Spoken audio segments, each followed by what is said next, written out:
एपटे गुरु को पाद तले पड़ी किए ना दुर्योधन। हाँ गुरु कहले तैयारी करी चक्र व्यूह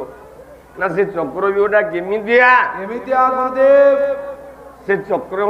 चक्र व्यूहटा देखा कि भलिया उत्तर देले द्रोणाचार्य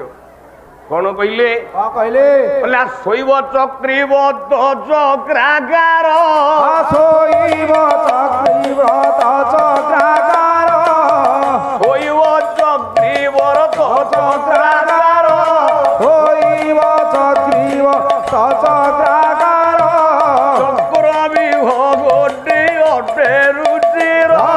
चक्र व्यूह गोटी अटे रुचिर ठारू पूछ पर्यन्ते रम्य ठारू पूछ पर्यन्ते रम्य घर रे होइछि संपूर्ण घेन धीर नर घेन धीर नर घेन धीर नर हे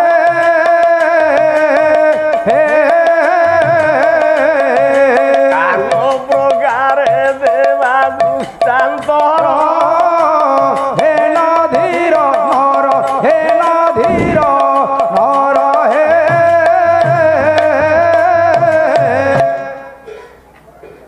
कवि कहले चक्रव्यूहटा केमितिया कहल शैव चक्रीवत चक्राकार चक्रीर अन्य नाम बापा माने साप साप जिते चेका मारी गुडे होगी शुए ता लांचटा कौटे मुंडटा कौटे आम कौन जानीपे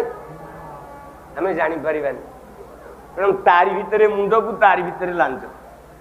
ता चेका भितर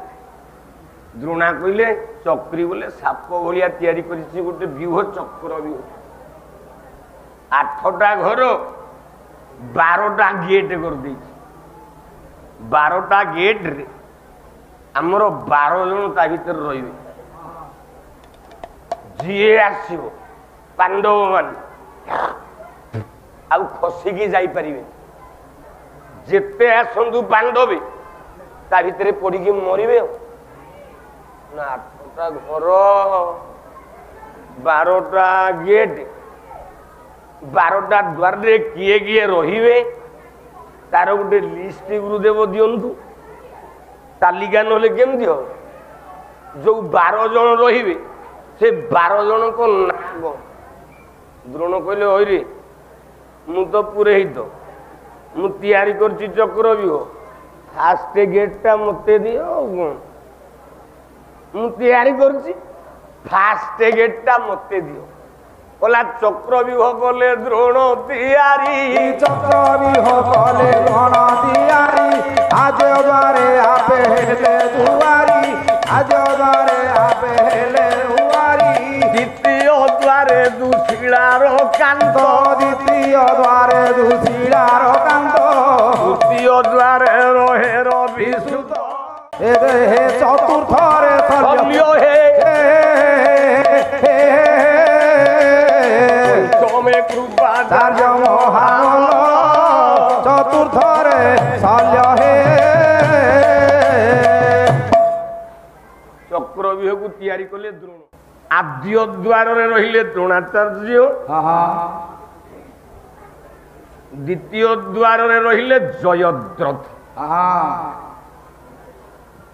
तृतीय गेट को जगिकी रहिबे कर्ण चतुर्थ गेट को जगिकी रहिबो पांडव मानक मामू बोले माद्री भाई शल्य चतुर्थ गेट शल्य पंचम गेट को जगिकी रहिले कृपाचार्य महामल्ल पांडवंकर मामू ए द्रोणाचार्यंकर शालक गला 5टा गेट गला 6 नंबर गेट रे रहिबो रे ये ना क्षत्रिय वृंद वृंदार कम घवा क्षत्रिय वृंद वृंदा कम घवा क्षत्रिय वृंद वृंदार कम घवा क्षत्रिय वृंद वृंदार कम घवा षष्ठे रहिले होई भूरि सभा षष्ठे रहिले होई भूरि सभा सप्तमे बलम्बु षोलायुध सप्तमे अलम्बु षोलायुध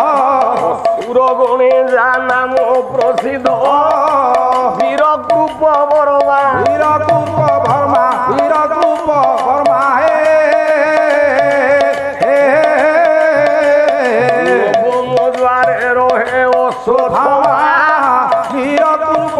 ବର୍ମା ହେ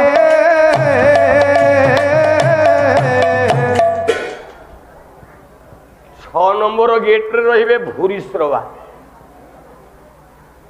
7 ନମ୍ବର ଗେଟ୍ରେ ରହିବେ ଅଳମ୍ବୁସ, 8 ନମ୍ବର ଗେଟ୍ରେ ରହିବେ ହଳାୟୁଧ, 9 ନମ୍ବର ଗେଟ୍ରେ ରହିଲେ ଅଶ୍ୱତ୍ଥମା, 10ମ ଦ୍ୱାର ଶକୁନି ଜଗିବ, 10ମ ଦ୍ୱାର ଶକୁନି ଜଗିବ,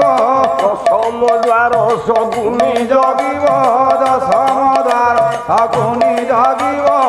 ଏକାଦଶେ ଦୁଃଶାସନ ରହିବ,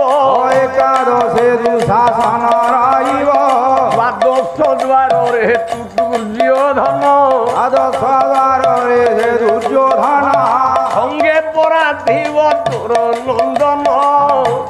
ନାମ ତା ଲକ୍ଷ୍ମଣ, ହେ ଜଗିଥିବ ଦ୍ୱାର ତୋର ନନ୍ଦନ, ନାମ ତା ଲକ୍ଷ୍ମଣ ହେ।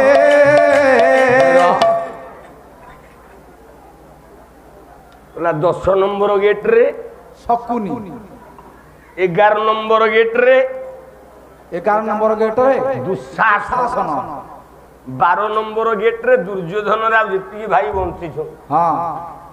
ତା ସାଙ୍ଗରେ ମଧ୍ୟସ୍ଥଳରେ ରହିବ ତୋ ପୁଅ ଲକ୍ଷ୍ମଣ କୁମାର। ଆକୁ ଦେଖିଲେ ତୋ ପୁଅକୁ ପାଣ୍ଡବ ମାନଙ୍କର ହୃଦୟ ଟିକେ ଦୁର୍ବଳ ହେଇଯିବ।